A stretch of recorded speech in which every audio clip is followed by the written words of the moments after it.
Bismillahirrahmanirrahim. Assalamualaikum warahmatullahi wabarakatuh. Alhamdulillah wassalatu wassalamu ala rasulillah wa ala alihi wa sahbihi wa mawalah wa la hawla wa la quwata illa billahi wa ba'du. Terlanjutkan kajian kita masih membahas thulathiyat anin Nabi sallallahu alaihi wasallam. 3 perkara dari kalam Nabi sallallahu alaihi wa ala alihi wasallam. An Abi Musa al-Ash'ari radhiyallahu anhu marfu'an. Thalathatun yad'ullaha fala yustajabu lahum. Dari Abi Musa al-Ash'ari radhiyallahu anhu, secara marfu' artinya sampai kepada Nabi. 3 kelompok orang yang berdoa kepada Allah Subhanahu wa taala namun doa mereka tidak pernah dikabulkan. Rajulun kanat tahtahu imra'atun sayyi'ah. Rajulun kanat tahtahu imra'atun sayyi'atul khuluqi falam yutallikha. Pertama, seorang laki-laki yang di bawah kekuasaannya terdapat istri yang jelek akhlaknya namun dia tidak menceraikannya. Wa rajulun kana lahu ala rajulin mal falam yushhid alaihi. Yang kedua, seorang laki-laki yang memiliki harta atas laki-laki lain dan belum disaksikan atasnya. Wa rajulun ata safihan ma lahu wa qad qala Allah azza wa jalla wa la tu'tus sufaha amwalakum. Seorang laki-laki yang memiliki harta atas laki-laki lain atau seorang laki-laki yang menyerahkan harta mereka yang ada dalam kekuasaannya kepada orang-orang yang belum sempurna akalnya. Sementara Allah berfirman, dan janganlah kalian menyerahkan kepada orang-orang yang belum sempurna akalnya harta tersebut. An-Nisa ayat 5. Hadis ini dikeluarkan oleh Imam Hakim dan hadis ini disahihkan oleh Syekh Nasiruddin Al-Albani rahimahullah ta'ala. Memang terjadi silang pendapat tentang derajat hadis ini. Al-Imam Ibnu Utsaimin rahimahullah ta'ala dan juga lajnah daimah melemahkan hadis ini, seperti Bakar Abu Zaid, Syekh Saleh Fauzan, Abdul Aziz Al-Syekh, termasuk juga Syekh Abdul Aziz Ibn Abdullah Ibn Baz, termasuk Syekh Utsaimin melemahkan hadis ini. Tetapi Syekh Al-Albani rahimahullah ta'ala mensahihkannya di dalam kitabnya Silsilah Ahadits As-Sahihah. Tapi kita tidak membahas tentang derajat hadis ini karena terjadi perselisihan, ada yang mengatakan sahih, ada yang mengatakan lemah. Tapi kalau seandainya hadis ini sahih, ini yang kita akan pahami dari hadis ini, karena hadis ini bagus sekali maknanya. Kata Nabi sallallahu alaihi wasallam, "Tsalathatun yad'ullah." Ada 3 golongan atau 3 kelompok orang yang berdoa kepada Allah. Fala yustajabu lahum, tapi doa-doanya ditolak. Kenapa bisa ditolak doa-doanya? Karena 3 perkara. Yang pertama, kata Nabi sallallahu alaihi wasallam, "Rajulun kanat tahtahu imra'atun sayyi'atul khuluq, falam yutallikha." Seorang laki-laki yang di bawah kekuasaannya terdapat seorang istri yang jelek akhlaknya dan dia tidak menceraikannya. Ma'asyiral muslimin yang muliakan Allah Subhanahu wa taala, apa maksudnya kalimat ini? Para ulama ketika mensyarah hadis ini mengatakan, rajulun mutazawwijun min imra'atin sayyi'atil khuluqi. Seorang laki-laki yang menikah dengan wanita yang buruk akhlaknya. Idza da'a Allah taala 'alaiha la yustajabu li du'aihi. Kalau seandainya si laki-laki ini mendoakan entah doa keburukan kepada istrinya itu, maka doanya tidak akan dijabah. Li'annahu bi imkani an yuslihaha bil mau'izatil hasanah aw bil hajri aw bi dharbi ghairil mubarrih. Karena suami itu sebenarnya bisa memperbaiki istri tersebut dengan nasihat-nasihat yang baik, atau dengan cara menghajar berpisah sebentar, atau dengan cara memukul tanpa ada bekas, au bi irsali hakamin min ahlihi wa hakami min ahliha, ataupun dengan cara berdamai, mengutus utusan dari pihak suami atau istri. Kemudian fa in lam yasluh haluha wa lam tarji an akhlaqiha sayyi'ah. Tapi kalau sudah upaya demi upaya dilakukan oleh sang suami, tidak juga istri itu sadar, wa radiya huwa bi su'i khuluqiha, justru malah makin buruk kondisinya, wa lam yutallikha, tapi suaminya tak mau pula menceraikannya. Fa in da'ahu 'alaiha, kalau sang suami ini mendoakan keburukan kepada istrinya, la yustajabu, tidak akan dikabulkan doanya. Kenapa? Karena memungkinkan menceraikan kok tidak diceraikan.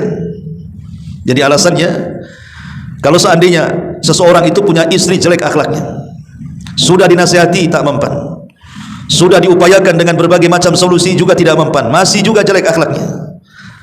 Sebenarnya istrinya itu sudah layak untuk diceraikan, tapi tak mau diceraikan juga.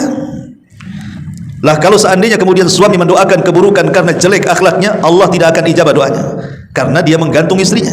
Harusnya kan ceraikan saja. Apain kemudian dipertahankan kalau nyakiti hati, gitu maksudnya.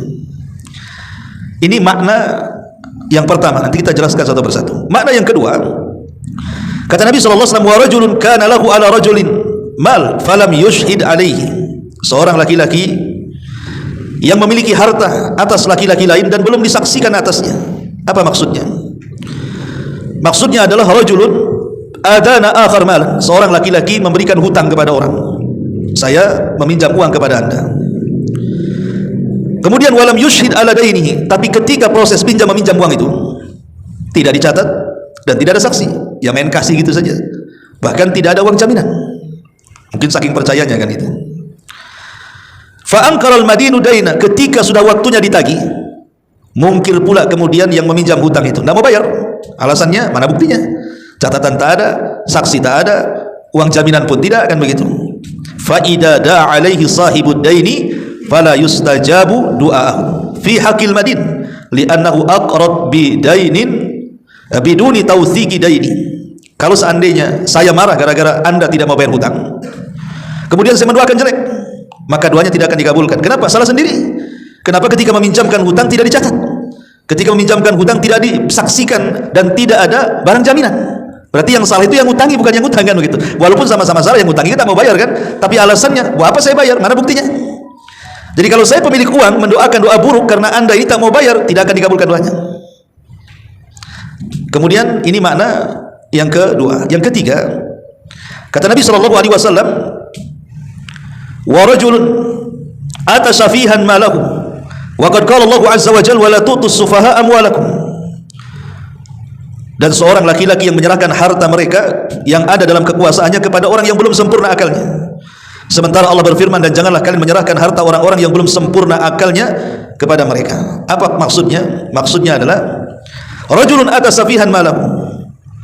Pamannya antum punya harta, kemudian antum punya anak belum balik atau sudah balik, tapi dia tidak bisa bermuamal dengan hartanya, malah dihambur-hamburkan, dibuat maksiat, mabuk dan begitu seterusnya. Atau antum punya istri, istrinya itu tidak pandai pegang uang, dikasih uang berapa saja ludes, tahu untuk apa? Mubazir, ya. Kemudian antum kasih, setelah dikasihkan hartanya, ludes hartanya, sakit hati kita. Kemudian kita mendoakan mereka keburukan, tidak akan dikabulkan. Salah sendiri, udah tahu dia tidak bisa mengelola harta, antum kasih pula. Karena ini melanggar firman Allah Subhanahu wa taala, wala tu'tus sufaha amwalakum. Janganlah kalian menyerahkan harta-harta kalian kepada orang yang tidak sempurna akalnya. Berarti kita melanggar firman Allah, kan? Kalau kita mendoakan keburukan, tidak akan dijabah. Ini makna secara global hadis yang kita akan bahas. Baik, yang pertama, ma'asyiral muslimin yang dimuliakan Allah Subhanahu wa taala. Terkadang ada manusia itu diuji oleh Allah Subhanahu wa taala dengan jeleknya pasangan. Padahal ada hadis Nabi sallallahu alaihi wasallam mengatakan, arba'un min sa'adatid dunya. Ada 4 perkara termasuk kebahagiaan dunia. Jadi antum kalau punya 4 perkara bahagia dunia antum. Ini bukan cerita akhirat, cerita dunia. Kata Nabi sallallahu alaihi wasallam, al-mar'atu salihah. Ketika antum punya pasangan yang baik, istri yang salihah, pasti kita bahagia. Yang kedua, al-maskan al-wasi', tempat tinggal yang luas. Makanya orang kalau bangun rumah itu dihabiskan tuh tanahnya biar lapang dalamnya, kan itu. Karena memang lapangnya rumah itu juga kebahagiaan. Daripada sempit, udah sempit lemari semua isinya. Antum sedang jualan mebel atau isinya lemari semua. Ya. Kemudian juga yang ketiga, kata Nabi SAW, al-jaru salih, tetangga baik. Tambah banyak istri kita minta pindah rumah gara-gara kejahatan tetangga, kan itu. Ngomel aja tetangga itu. Kemudian yang keempat, al-markab al-hani, kendaraan yang baik. Antum kalau punya mobil 1 meter mogok apa nggak stres? Sih bolak balik ke bengkel, kan itu. Stres lah orang dibuatnya. Lah kalau kita memiliki 4 perkara ini kebahagiaan dunia lah. Salah satunya Rasul mengatakan al-mar'atu salihah, wanita yang saleh. Sebaliknya kata Nabi SAW, termasuk keburukan dunia, tidak akan bahagia kita selamanya di dunia kalau kita memiliki kebalikan dari 4 perkara ini. istrinya jelek akhlaknya, kemudian juga rumah sempit-sempitnya, kemudian juga kendaraan yang buruk, kasih mogok-mogokan, dan tetangga yang tidak baik. Itu tidak akan bahagia hidup kita. Ma'asyiral muslimin yang dimuliakan Allah Subhanahu wa taala. Para ulama mengatakan bahwa ada sifat-sifat yang tampak dari istri itu yang sangat jelek sekali. Kata ulama, abrazus sifatis sayyi namanya. Sifat buruk yang paling nampak dari seorang wanita itu. Pertama, al-ihmal wal ghurub minal mas'uliyati. Mereka para istri itu tidak mau melaksanakan kewajibannya.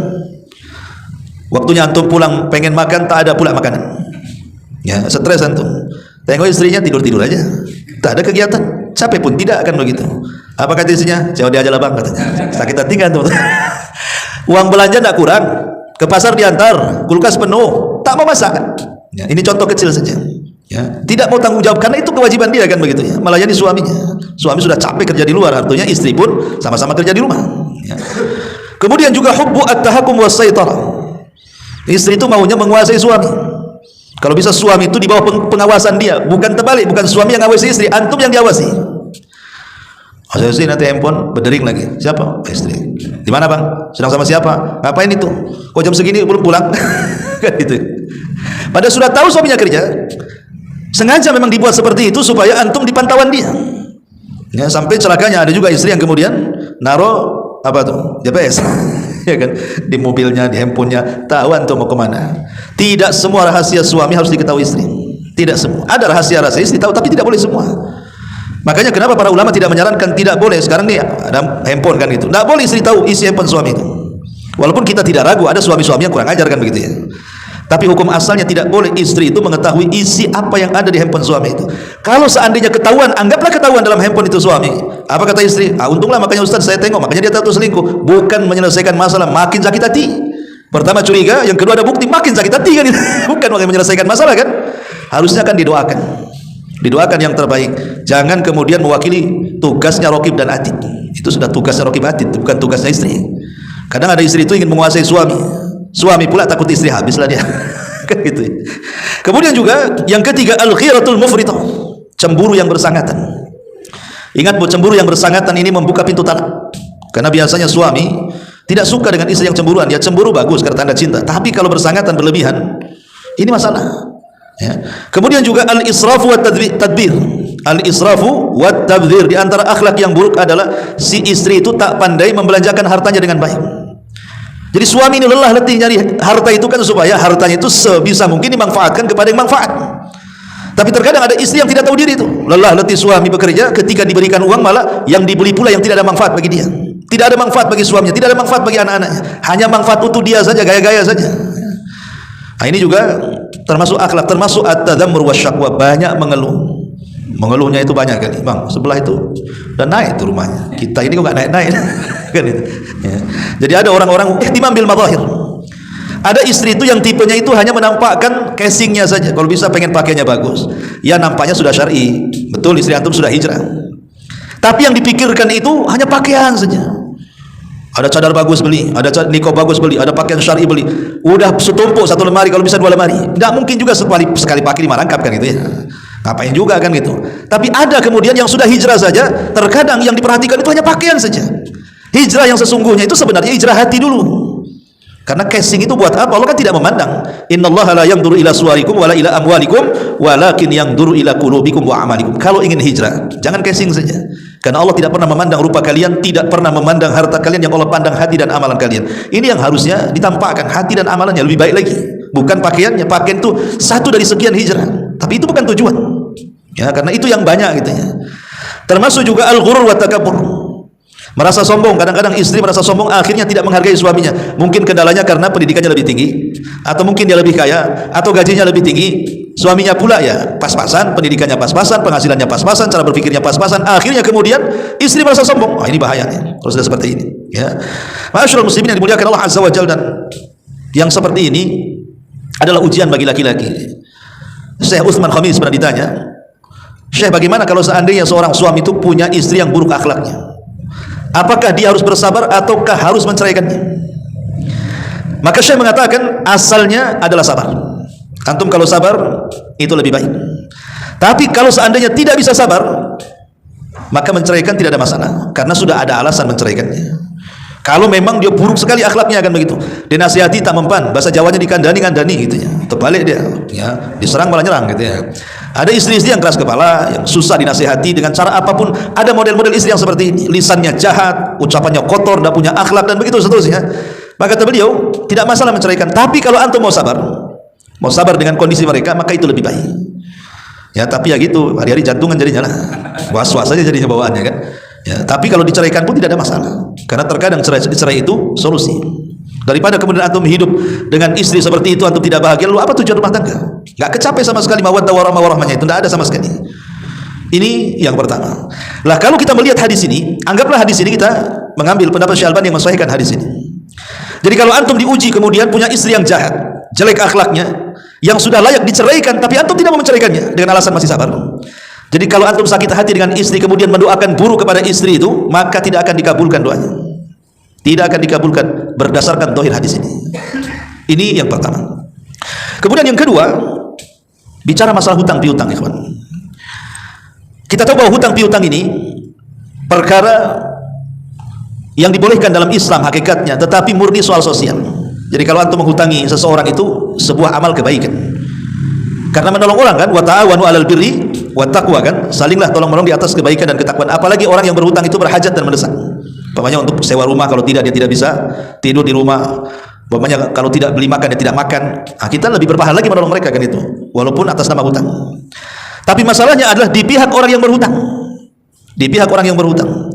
Kata Nabi SAW dalam sebuah hadis, ingat bahwa ada seorang sahabat datang kepada Rasul dan mengatakan, "Ya Rasulullah, ara'aita in qutiltu fi sabilillah." Bagaimana pendapatmu kalau seandainya aku berperang di jalan Allah dan aku mati syahid? Apakah dosa-dosaku akan diampuni? Maka Nabi SAW mengatakan, "Ya, in qatalta fi sabilillah wa anta sabirun muhtasibun muqbil ghairu mudbir illa dain," kata Rasul. Kalau engkau memang betul-betul berperang di jalan Allah dan engkau sabar mengharap pahala Allah, tidak lari dari peperangan, maka dosa-dosamu akan diampuni kecuali kau punya hutang. Kecuali kau punya hutang. Lihat, semua dosa orang yang mati syahid digugurkan kecuali hutang. Makanya satu hari Nabi SAW diminta untuk menyalatkan jenazah orang yang punya hutang. Jenazah ini tinggal nyolatkan saja karena sudah dimandikan, dikafankan dan sudah siap disolatkan. Tapi Nabi SAW mengatakan, apakah dia punya hutang? Orang-orang mengatakan, ya, dia punya hutang 2 dinar. Maka kemudian Rasul mengatakan, aku tidak akan menyolatkan dia, tapi kalian solatkanlah dia. Rasul tidak mau menyolatkan, tapi menyuruh para sahabat untuk menyolatkan. Sehingga ada seorang sahabat namanya Abu Qatadah radhiyallahu anhu mengatakan, dinaran alayya Rasul, aku yang bayarkan hutang 2 dinar itu, asal kau solatkan dia. Akhirnya Nabi SAW meminta kejelasan kepada Abu Qatadah, betul kau akan bayar? Ya, aku bayar. Akhirnya Rasul pun menyolatkan jenazah itu. Keesokan harinya Rasul bertanya kepada Abu Qatadah, Abu Qatadah, 2 dinar kau sudah bayar? Belum Rasul, kan baru kemarin dia mati. Hari ketiga Nabi SAW tanya lagi, dinaran ya Abu Qatadah, cemana yang 2 dinar wahai Abu Qatadah, sudah kau lunasi katanya. Kata Abu Qatadah, ya sudah aku lunasi wahai Rasul. Apa kata Rasul? Al-an barudat jildatuhu, sekarang kulit si mayat dalam kuburan itu sudah menjadi dingin. Artinya hutang itu mau panas ke kuburan. Ketika sudah dibayar, kuburannya langsung dingin, menunjukkan bahwa hutang itu menyebabkan azab kubur kalau kita tidak bayar, ya. Bahkan Nabi SAW sampai mengatakan, idza faraqa ruhul jasada wa huwa bari'un min thalathin dakhala al-jannah. Kalau ruh sampai keluar dari jasad kita dan kita terbebas dari 3 perkara, dipastikan antum masuk surga. Kemudian kata Rasul, yang pertama al-kibru, kita mati tidak ada kesombongan. Yang kedua wad-dainu, kita mati tidak bawa hutang. Dan yang ketiga wal ghulul, kita mati tidak menjadi pencuri. Kalau kita terbebas dari 3 perkara ini, kata Rasul, dakhalal jannah, dijamin masuk surga. Ketika meninggal tidak sombong, ketika meninggal tidak bayar hutang, dan ketika meninggal tidak membawa dosa mencuri. Makanya Umar bin Khattab radhiyallahu an sampai mengatakan, iyyakum wad-daina fa inna awwalahu hammun wa akhirahu harbun. Hati-hati jangan berhutang kalian, karena awal hutang itu biasanya membawa stres, kebingungan. Makanya ada istilah orang yang banyak hutang itu, kalau malam dia stres, kalau siang dia kabur, hilang dia, cari nggak ada, dia adanya malam saja. Sebab kalau siang ketakutan dicari-cari orang, kan begitu. Lah Umar mengatakan awalnya stres, akhirnya permusuhan. Akhirnya jadi musuhan kan, gara-gara nggak bayar hutang, dia musuhan jadinya kan. Awalnya stres, akhirnya musuhan. Makanya ketika Nabi Shallallahu Alaihi Wasallam selalu dalam sholatnya, dan dianjurkan ya kalau antum membiasakan doa ini, bagus sekali. Jadi Nabi Shallallahu Alaihi Wasallam selalu berdoa sebelum salam. Jadi ketika tasyahud akhir, ya, kemudian antum berdoa kepada Allah Subhanahu Wa Taala, Allahumma inni a'udzubika minal ma'tsami wal maghram. Ini sebelum salam. Setelah antum berlindung dari 4 perlindungan, berlindung dari azab kubur, berlindung dari azab jahanam, berlindung dari kematian dan juga kehidupan, termasuk berlindung kepada buruknya fitnah dajjal. Baru antum katakan Allahumma inni a'udzubika minal ma'tsam wal maghram. Ya Allah, aku berlindung kepadamu untuk banyak melakukan dosa dan untuk terlilit hutang. Rasul selalu baca doa ini sebelum salam. Sehingga Aisyah ummul mukminin radhiyallahu anha bertanya kepada Rasul, "Ma aktsar ma tasta'id minal maghram?" Rasul, kenapa dalam salatmu selalu kau ini berdoa supaya dibebaskan dari hutang? Emang kau punya hutang? Ya. Maka Nabi SAW mengatakan, tidak wahai Aisyah, tetapi innar rajula idza gharima haddatsa fakadzab wa wa'ada fa khalaf wa wa'ada fa akhlaf. Kata Nabi SAW, tidak wahai Aisyah, karena seseorang itu kalau punya hutang, dia akan bicara kemudian dusta dan akan berjanji kemudian khianat. Itulah ciri orang yang tak mau bayar hutang. 2 cirinya, suka berdusta dan berkhianat, kata Nabi. Kapan kamu bayar? Nantilah, masih ada keperluan, nggak ada duit, padahal ada duitnya tuh. Ya. Makanya ada satu umat cerita, Ustaz, ada orang tuh punya hutang sama 50 juta. Kenapa enggak tagih dia? Udah ditagih-tagih, alasannya tak ada duit katanya. Tapi besoknya mobilnya baru lagi katanya. Berarti dia punya utangan baru tuh. Gitu. Biasanya seperti itu kan? Atau nanti contoh yang biasa dicontohkan orang, kadang-kadang debt collector datang ke rumah mau nagih utang, kita pula ngajari anak-anak kita suruh berdusta kan, bilang sama orang itu, orang tua tidak ada dan begitu seterusnya. Itu kan dusta. Yang dari dusta ini, namanya dosa itu pasti bayarkan dosa yang lain kan, akhirnya berkhianat. Janji-janji aja tuh nyanyinya itu, nantilah minggu depan, habis minggu depan ditagih, nanti lagi minggu depan, sampai bosan orang yang nagih itu. Inilah yang membuat Nabi Shallallahu Alaihi Wasallam berlindung dari maghram, karena nanti akan tersifati dengan 2 sifat munafik. Ya, ini kan 2 sifat munafik kan, kalau bicara berdusta, kalau janji berkhianat kan. Itulah namanya hutang itu bisa sampai ke situ. Makanya Nabi Shallallahu Alaihi Wasallam selalu berlindung dari jangan terlilit hutang itu. Sampai di zaman Nabi Shallallahu Alaihi Wasallam, Nabi Shallallahu Alaihi Wasallam pernah terlangkahkan kakinya ke masjid di waktu duha. Entah siapa di dalam masjid itu yang hendak ditemui Nabi, tapi pokoknya Rasul ingin ke masjid di waktu duha. Padahal waktu duha itu kan orang lagi sibuk bekerja kan, tidak ada orang di masjid. Tetapi rupanya Nabi Shallallahu Alaihi Wasallam melihat di masjid itu ada seorang sahabat yang namanya Abu Umamah radhiyallahu anhu. Rasul bertanyalah kepada Abu Umamah itu, wahai Abu Umamah, ngapain kau duduk di tempat yang waktu belum sholat datang? Kan belum zuhur. Tapi kenapa kau di sini katanya? Kau tidak bekerja? Di sini kata Abu Umamah, ya Rasulullah, humumun lazimatni wa duyunun. Tidak wahai Rasul, aku stres. Kenapa? Karena hutang melilitku. Rupanya bukan kita saja yang stres hutang, sahabat pun ada. Abu Umamah Al-Bahili radhiyallahu anhu. Jadi kata Nabi sallallahu alaihi wasallam, ya Abu Umamah, maukah aku ajarkan beberapa kalimat yang kalau engkau baca beberapa kalimat itu kupastikan hutang-hutangmu lunas dan stresmu hilang.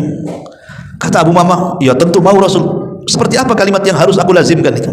Maka Rasul bacalah wahai Abu Umamah di pagi dan petang hari, Allahumma inni a'udzubika minal hammi wal hazan, wa a'udzubika minal ajzi wal kasal, wa a'udzubika minal jubni wal bukhli, wa a'udzubika min khalabatid daini wa qahrir rijal. Kata Rasul, bacalah wahai Abu Umamah, aku berlindung kepadamu ya Rabb dari ham itu kebingungan, wal hazan kesedihan. Apa bedanya bingung dan sedih? Bingung itu memikirkan perkara yang akan datang, bingung gitu, mikir anak macam mana, mikir ekonomi macam mana. Adapun sedih memikirkan yang sudah berlalu. Sedih mikir orang yang sudah meninggal, sedih mikir jabatan yang sudah tidak dipegang. Itu namanya sedih. Ya. Kita berlindung dari 2 perkara itu. Baik bingung tentang perkara yang belum dihadapi atau sedih dari perkara yang telah berlalu. Kita berlindung dari dua-duanya. Wa a'udzubika minal ajzi wal kasal, dan aku berlindung kepadamu ya Rabb dari kelemahan dan kemalasan. Apa bedanya lemah dan malas? Kalau antum sakit kemudian pengen ke masjid tapi tidak bisa, itu namanya lemah.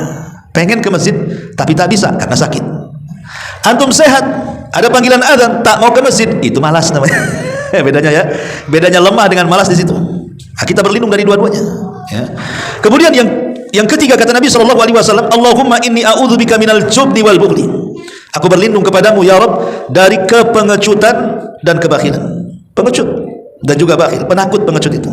Orang penakut itu tidak mau jalan, jalanlah, tidak mau, takut. Kalau bakhil ya sudah jelas tahu bakhil. Wa a'udzubika min ghalabatid daini wa qahri rijal, ataupun berlindung kepadamu ya Rabb dari terkalahkan hutang atau terkalahkan budi baik orang kepada kita. Mungkin orang itu banyak berjasa kepada kita, disuruh nasihati, mikir kita, nggak enak dia udah baik sama anak, antum aja lah. Akhirnya kan tidak bisa menyampaikan kebenaran kan? Ya. Jadi jangan sampai kita ini tersandra dengan budi baik orang ataupun tersandra dengan hutang. Ini bahaya. Ya.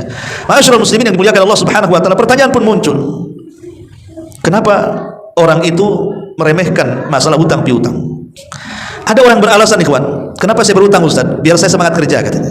Karena ada orang itu, anak kalau tahu hutang ini tak semangat kerja katanya. Kata siapa? Malah orang yang gak punya hutang itu lebih semangat lagi karena uangnya bukan untuk orang. Itu alasan kuno tuh. Akhirnya kemudian dengan alasan seperti itu hanya hutang terus, itu namanya gali lubang tutup lubang namanya. Gak seperti itunya. Lah terkadang ada orang yang menjadikan tasahul dengan ataupun meremehkan manusia dari hutang itu. Pertama, karena orang itu memang sudah karakternya al-iktsar minal iqtirat fi kulli manasibah. Jadi orang yang tasawuf dengan hutang akhirnya tak mau bayar itu karena dia suka berhutang dalam semua masalah. Rumah hutang, belum lunas kendaraan hutang, belum lunas kendaraan, kulkas hutang, belum lunas kulkas hutang, kamar mandi, beli keramik, buat ini, buat satu rumah isinya hutang. Mulai dari jendela, pintu semua hutang semuanya, termasuk motor, kendaraan, kredit semua. Ikhwatu fiddin, kalau yang seperti ini berat hidupnya, akhirnya tak mau bayar. Ujungnya disegel bang pula tuh rumah tuh. Nah dari sini ini yang menjadikan orang akhirnya malas bayar. Kemudian yang kedua at-taswif wa ta'khir. Nanti lagunya. Kapan mau bayar? Nantilah. Nah ini nanti ini akhirnya malas orang bayar hutang gara-gara lagu nanti ini. Kalau punya uang langsung. Karena Nabi SAW mengatakan barang siapa yang punya hutang dan ingin membayar, Allah tolong bayar. Tapi siapa yang punya hutang tak mau bayar, justru terbalik. Allah akan binasakan harta dia. Alhamdulillah. Ya. Termasuk juga ittiradul mal li ghadi muharram au fi'lil ma'asi. Terkadang ada orang berhutang itu bukan untuk hajat pribadi, kawan, untuk kebutuhan dia dan keluarga, untuk maksiat kadang-kadang. Ngutang tuh judi, ngutang tuh pasang togel, ngutang untuk beli khamar, miras dan begitu seterusnya kan. Orang kalau seperti ini susah akan bayarnya karena awalnya saja untuk maksiat. Karena dia pikir itu kalau menang judi itulah dari judi bayarnya. Kalau menang kan gitu ya. Kalau kalah tekolah dia buntung. Jadi banyak faktor-faktor yang kemudian orang itu malas dan akhirnya tasawuf dengan hutang piutang ini. Termasuk ya tadi hajat yang tidak mendesak didahulukan dengan cara hutang, akhirnya kemudian tertumpuk hutang, malas dia bayar. Lah, yang seperti ini ya, kita berdoa kepada Allah Subhanahu wa taala dengan yang diajarkan Nabi SAW, harus paham bahwa ada hutang berhutang itu satu, bahwa ketika berhutang ada niat membayar. Dua, bekerja keras, cepat lunasi hutang. Tiga, bersegera mengembalikan uang orang. Empat, tidak membalas amarah pemilik hutang. Kadang-kadang yang marah itu bukan yang minjami kan, yang meminjam yang marah. Aneh gitu, kita datang mau nagih, dia sudah maki-maki kita. Itu gimana ceritanya kan? Ini siapa yang punya uang, siapa yang punya uang jadinya kan? Kadang-kadang ketakutan orang yang minjami uang itu, untuk ketemu dia takut. Harusnya yang takut itu yang utang, karena tadi ya kan, dia jadi macan pula, yang satu jadi kucing ya.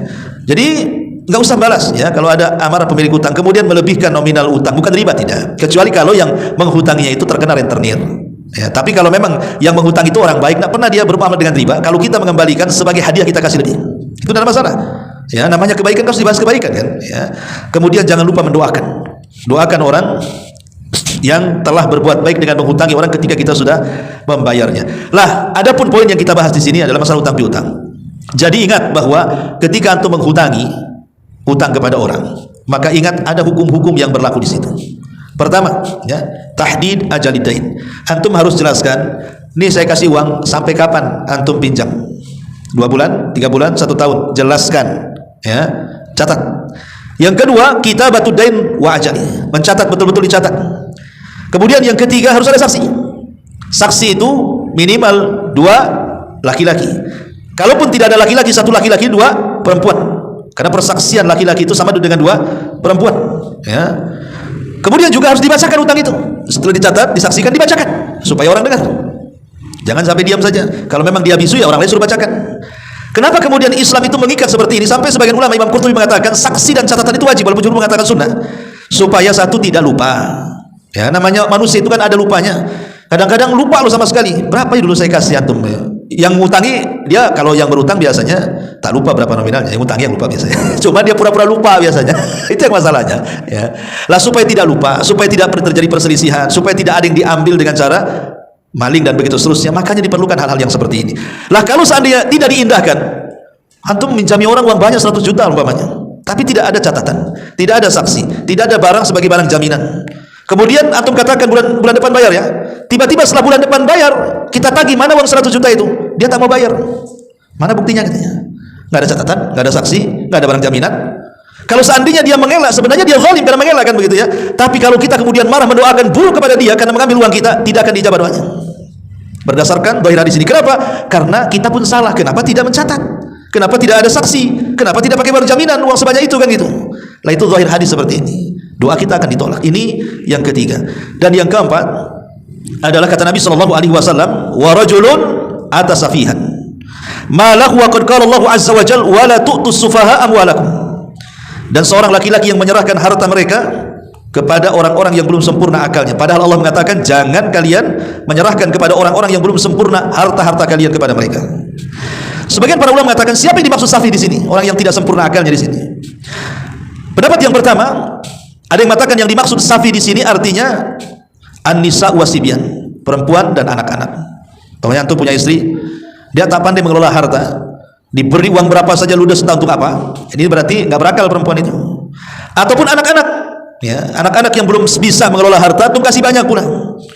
Nah, ini disebut safi. Ini pendapat pertama. Pendapat yang kedua maksudnya adalah anak-anak yatim. Anak-anak yatim, pamannya meninggal suaminya, anaknya masih kecil, warisannya dipegang istrinya, kan itu. Berarti orang tua jangan langsung dikasihkan warisan kepada anak yang belum balik dan belum cerdas. Nanti ludes hartanya, namanya anak-anak, kan itu. Ada juga yang mentafsirkan seperti itu. Dan para ulama mengatakan tiga-tiganya benar. Apakah itu istri yang tidak pandai mengelola harta, atau anak kecil, atau anak yatim, atau orang gila. Orang gila jangan dikasih uang, nanti dirobek sama dia, kan. Intinya bahwa kalau seandainya kita kemudian memberi harta kepada mereka yang dengan itu akhirnya mereka maksiat, berarti siapa yang salah di sini? Kita yang kasih yang salah, kan. Pokoknya anak minta apa saja antum kasih. Tahu anak ini suka khamar, suka narkoba, suka ini, suka itu, suka berzina, antum fasilitasi, berarti memfasilitasi maksiat, kan. Atau mungkin istri yang tidak pandai mengolah harta, antum memfasilitasi supaya istri menghambur-hamburkan harta namanya. Kalau kemudian kita sakit hati setelah hartanya habis karena mereka gunakan untuk maksiat, antum akhirnya berdoa keburukan kepada mereka, zahir hadis tidak akan diijabah. Karena kita yang salah, melanggar firman Allah Subhanahu wa taala, wala tu'tus sufaha amwalakum. Janganlah kalian memberi orang-orang yang kurang akal itu harta-harta kalian. Makanya sebelum kemudian memberikan harta kepada orang-orang yang kita anggap safi itu, terlebih dahulu didik mereka. Didik dengan agama. Karena hanya pendidikan agama itu, ikhwan, anak kita itu akan cerdas mengolah harta orang tuanya. Makanya sering saya katakan, anak-anak di zaman sekarang ini, lihat ketika orang tua tidak pernah mendidik agama kepada mereka, maka apa yang terjadi? 4 perkara, kan, yang sering saya sebutkan. Boleh jadi anak kita itu menjadi anak yang mufsid, rusak anak kita. Siapa yang salah? Orang tua tidak mendidik agama, kan, akhirnya jadi rusak dia. Jadi membantah orang tuanya, durhaka kepada orang tuanya, pergaulan bebas dan begitu seterusnya, rusak. Yang kedua, bisa saja anak kita itu jadi mudmir. Mudmir itu kecanduan maksiat, kecanduan khamr, dia pula gembongnya, ya. Atau yang ketiga, selain daripada mufsid kemudian mudmir, atau boleh jadi dia rusak agamanya, mudil, sesat agamanya, keyakinannya sesat dia akhirnya, kan, karena tidak diajari agama. Akhirnya mungkin anaknya pengen belajar agama, asal cari guru, rupanya gurunya sesatlah dia. Atau sama sekali tidak mau belajar agama karena orang tuanya tidak pernah mengajarkan agama, sampai besar tidak mau, dia nggak peduli dengan agama, dan ini bahaya. Ataupun dia syadza, boleh jadi tingkah laku seksualnya menyimpang, entah ikut LGBT akhirnya, kan, masuk ke homoseksual, ke lesbi, transgender atau apa namanya, kan, itu karena tidak ada pendidikan agama tuh. Lah ketika kemudian anak itu tidak ada pendidikan agama, akhirnya mereka jadi safi itu jadi bodoh jadinya akalnya. Lah ketika kemudian mereka jahil, kita kasih harta kepada mereka, harta ini tidak akan manfaat karena mereka pasti gunakan untuk maksiat tuh. Lah kalau kemudian orang tua merasa menyesal karena sudah memberikan harta dan hartanya dihambur-hamburkan, kemudian kita sakit hati dan mendoakan keburukan kepada mereka, tidak akan dikabulkan doanya. Karena berdasarkan hadis Nabi SAW, jangan kalian memberi harta kepada orang yang tidak berakal, yang kurang sempurna akalnya, ya. Ma'asyiral muslimin yang dimuliakan Allah azza wa jalla, 3 perkara. Tetapi ini bagi yang mensahihkan hadisnya. Yang saya jelaskan ini bagi yang mensahihkan hadis ini. Tetapi Syekh Utsaimin rahimahullahu taala mengatakan, karena beliau yang mengatakan hadis ini tidak sahih, beliau menjabarkan perkara lain, bahwa tidak sampai seperti itu. Maksudnya doanya kalau berdoa itu tidak dikabulkan, tidak sampai seperti itu, karena hadisnya lemah, kan begitu. Karena contoh umpamanya seorang wanita yang buruk akhlaknya. Kalau buruk akhlaknya maksudnya itu mungkin hanya, ya, mungkin lisannya kurang bagus, mungkin dia malas melayani hak suaminya, kan bisa dinasihati. Bisa dinasihati. Kecuali kalau seandainya memang buruk agamanya, gak mau sholat, kan itu. atau buruk kehormatannya, selingkuh dan lain sebagainya, tinggal diceraikan saja kan. Tapi bukan berarti menghalangi doa-doa tidak dikabulkan. Yang kedua, begitu juga gara-gara tidak bawa saksi ketika hutang piutang tidak dikabulkan, karena Rasul pun pernah satu hari dalam muamalah itu tidak pakai saksi. Contoh namanya, satu hari Nabi SAW dia hendak membeli seekor kuda dari Arab Badui. Sudah dilihat harga itu sebenarnya. Arab Badui dengan Nabi itu, harga kudamu berapa? Sekian. Deal, oke, kata Nabi. Besok kau bawa kudanya, aku bawa uangnya, kata Nabi. Akhirnya Nabi menunggu di tempat transaksi itu, si Badui ini tak datang-datang dengan kudanya. Rupanya kuda itu sudah dijual sama orang yang lebih tinggi daripada tawaran Nabi. Padahal sudah ada akad tuh. Ya, padahal nggak boleh kalau sudah ada akad dibatalkan dulu akadnya kan itu. Baru dijual sama orang kalau tak jadi. Anda karena ada yang menawar lebih tinggi dijual sama orang lain, dasar Badui. Datang kepada Nabi, kata Nabi, mana kudamu? Kau kan kemarin bilang mau dijual dan kita sudah deal-dealan. Saya sudah bawa uang, mana kudamu? Apa kata Badui tadi? Mana ada, aku janji, katanya. Ingkar dia. Nggak ada, mana saksinya, katanya. Tak ada saksi, katanya. Akhirnya kemudian ada seorang sahabat namanya Huzaimah ibn Thabit radhiyallahu anhu. Huzaimah ibn Thabit. Dia mengatakan kepada Nabi, saya saksinya. Kata Rasul, kenapa kau jadi saksi? Kau kan tak hadir kemarin waktu transaksi. Saksi itu hadir harus melihat. Kamu nggak ada kemarin. Kenapa kau menjadi saksi, katanya?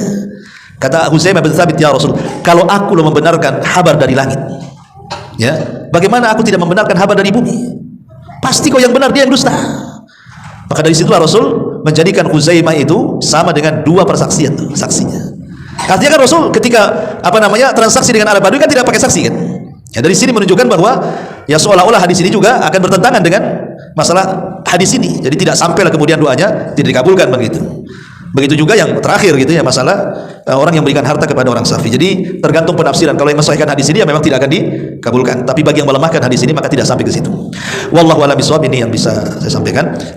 Mudah-mudahan ada hikmahnya. Kok ada pertanyaan di YouTube nih? Bentar. Ustadz, Anda punya ponakan sudah menikah 5 tahun. Tapi selama mereka menikah, istrinya tinggal sama orang tuanya dan tidak pernah ngurus suaminya. Tapi yang urus ibunya sendiri, apa boleh diceraikan Ustadz wanita tersebut? Iya. Kewajiban istri itu, kalau sudah menikah, dia tidak punya hak lagi untuk mengurus orang tuanya kecuali seizin suaminya, karena haknya sudah berpindah. Beda kalau suami, tetap orang tua nomor 1. Tapi suami pun tidak boleh memaksa istrinya untuk membantu orang tuanya. Nggak ada kewajiban. Antum tidak boleh maksa istri antum urus ibu saya. Nggak ada kewajiban. Ya. Dan berhak menolak. Ngapain saya urus ibu kamu, katanya? Saya kan melayani kamu saja. Kecuali mimba bitabaru, karena ingin berbuat baik kepada suaminya, berbuat baik kepada orang tuanya. Tapi kalau suami menekan, kau harus bantu ibuku, nggak ada kewajiban. Lah, sebagaimana istri pun kalau sudah menikah, kewajibannya kepada suami, bukan kepada orang tuanya. Kecuali kalau suaminya mengizinkannya, dan itu akhlak yang baik. Dan itu pun bukan terus menerus kan begitu kan, karena hak kepada suami lebih besar dibandingkan hak dia kepada istri. Maka nasihat saya kepada yang bertanya ini, pertama, nasihati dulu istrinya, kasih tahu hak kamu kepada siapa. Hak kamu itu kepada suami atau kepada ibu. Lalu apa gunanya menikah? Kalau belum menikah memang betul hak si anak wanita kepada orang tuanya kan, tapi kalau sudah menikah beralih dia hanya kepada lakinya. Lalu apa gunanya menikah? Jelaskan seperti itu. Ya, kemudian yang kedua berdoa. Yang ketiga, ya kalau tidak bisa nasihati ya ngikut cara Quran, karena ini bagian daripada nusus, tidak taat kepada suami. Kalau dia tidak taat kepada suami, ini bagian nusus. Kata Allah mengatakan, wa in takhafuna nusuzahunna fa'idhuhunna wahjuruhunna fil madaji wadribuhun. Kalau engkau takut istrimu melakukan nusus, sudah tidak taat lagi sama kamu, tidak mau nurut lagi sama kamu, nasihati. Tak mempan ustaz nasihat, pisah ranjang. Ya sudah pisau, dia di sana aku di sini, katanya. Kalau sudah tidak bisa juga, tidak mempan, boleh kita memukul sebagai simbol. Tapi hindari wajah dan jangan memukul ada bekas. Itu hanya simbol saja bahwa ini sudah klimaks. Kemudian yang terakhir, coba rundingkan antar dua keluarga. Kalau 4 perkara tidak bisa, ya sudah, apa lagi? Serahkan kepada Allah, itu mungkin bukan jodohnya. Tapi kalau mau sabar, terus menasihati sampai dia sabar, tentu lebih baik lagi. Tapi kalau tidak sabar, ya carilah istri yang lain. Masih banyak ya. Kenapa bingung dengan satu istri yang jelek akhlaknya? Wanita itu lebih banyak jumlahnya daripada laki-laki. Kenapa mesti sedih? Ya, nanti di hari kiamat itu justru satu laki-laki jumlahnya dibandingkan dengan wanita itu 1:50. Ya kan? Khamsina imra'atun al-qayyimul wahid. Jadi jumlah perempuan lebih banyak 50 banding 1. Padahal kita jatahnya 4. Ini 50 pula. Coba ya. Jadi ngapain kemudian mikir yang satu padahal yang 49 masih menanti? Nggak usah. Kalau istri tidak bisa, cara ini salah, cara itu salah, ngapain dipertahankan? Ya. Karena hidup kita ini kan ibadah. Rumah tangga itu bukan tujuan, ikhwan. Rumah tangga itu wasilah. Banyak orang yang kemudian menjadikan rumah tangga itu tujuan. sehingga kemauan istri dan suami harus diikuti. Tidak, rumah tangga itu wasilah. Ibarat kapal nih, kalau seandainya kita naik kapal itu nakodanya benar, ikut di situ. Kalau nggak benar, turun dari situ. Selesai. Ya, jangan dipersulit hidup ini. Sederhanakan saja masalah. Maka mudah-mudahan Allah mudahkan. Ya, apakah boleh menceraikan? Ya kalau sudah dinasihati dengan urutan-urutan tadi ya tidak ada masalah. Karena sudah ada alasan untuk menceraikan, dia sudah nusus masalahnya. Masa dia tinggal di rumah orang tua, merawat orang tuanya? Kecuali ini bagian daripada syarat pasca nikah lain. Kalau antum menikah ada syarat. Bang, saya kasih syarat. Kalau tidak, saya tidak mau. Apa syaratnya, Dek? Ini orang tua saya sudah sepuh, sudah sakit. Boleh enggak? Saya selama menikah saya rawat orang tua saya. Itu kalau oke, berarti kan masuk pada syarat pranikah namanya. Itu lain lagi ceritanya. Tapi kalau tidak ada syarat pranikah, maka hukum asal wanita itu taat pada suami setelah ketaatan dia kepada Allah Subhanahu wa taala. Salam Pak Ustaz, salam balik. Kok salam? Assalamualaikum gitu benar ya. Jadi saya jawabkan waalaikumsalam warahmatullahi wabarakatuh. Saya suka kasih pinjam teman cuman sedikit Ustaz, 100.000 atau 300.000. Tidak ada saksi, saling percaya aja sih. Tapi teman nggak mau balikin, gimana? Ya salah sendiri lah. Gara-gara saksi jadi nggak mau balikin jadinya. Gimana yang bertanya? Itulah gara-gara nggak ada saksi, nggak ada uang jaminan. Kan pakai jaminan nggak apa-apa. Walaupun tak banyak, ya jaminannya pun tak banyak kan gitu ya. Ya saya pinjamin waktu, jaminannya apa? Jaminan itulah kemudian kita jual, kita ambil pokoknya, kembalikan sisanya kan itu. Ya. Wallahu a'lam. Ustaz, anak punya utang, tapi sekarang orang yang saya utangi hilang. Gimana nih? Yang saya utangi hilang kontak sama saya. Saya niat membayarnya. Saya sudah coba mencari orang tersebut tapi hilang kontak. Iya, jadi gini, kalau seandainya kita ini ada niat bayar, tapi orangnya entah berantah. Kalau dia ada alamatnya di mana, kalau dia mati tak ada pula kuburannya. Dia sudah berusaha mencari, keluarganya tidak tahu di mana. Kayak orang Batam kan biasanya semua dari daerah-daerah luar kan, kadang-kadang sulit cari keluarga biasanya. Ya. Tapi kalau di kampung-kampung tahu lah. Kalau ada keluarganya ya bayar sama keluarganya. Tapi kalau kita kayak di Batam ini yang masyarakatnya dari mana-mana, kadang-kadang kita mau bayar itu dicari udah nggak ada. Maka kata para ulama, uang itu sedekahkan. Jadi kalau mamanya pernah pinjam uang 50.000 atau 100.000 atau 1 juta, sudah berusaha ke sana kemari, ya sudah, kalau ada niat bayar, infakkan, sedekahkan uang itu, niatkan untuk orang itu. Ya, diniatkan untuk orang itu bahwa pahala ini untuk dia. Tapi kalau seandainya kemudian tahu-tahu ketemu, ya harus dibayar balik. Jangan bilang, uangnya sudah saya sedekahkan lah, sudah saya bayar dengan pahala kok, katanya. Ya nggak bisa, tetap harus dibayar juga dengan uang. Maksudnya ini sudah nggak ada lagi dicari ke sana kemari, kayaknya mustahil ketemu. Caranya seperti itu, sedekahkan.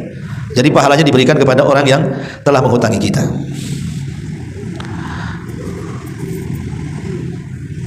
Oke, ya, ada lagi pertanyaannya? Ya, saya kira sampai di sini. Subhanallah bihamdika, asyhadu an la ilaha illa anta, astaghfiruka wa atubu ilaik. Allahu ta'ala alam. Assalamualaikum warahmatullahi wabarakatuh.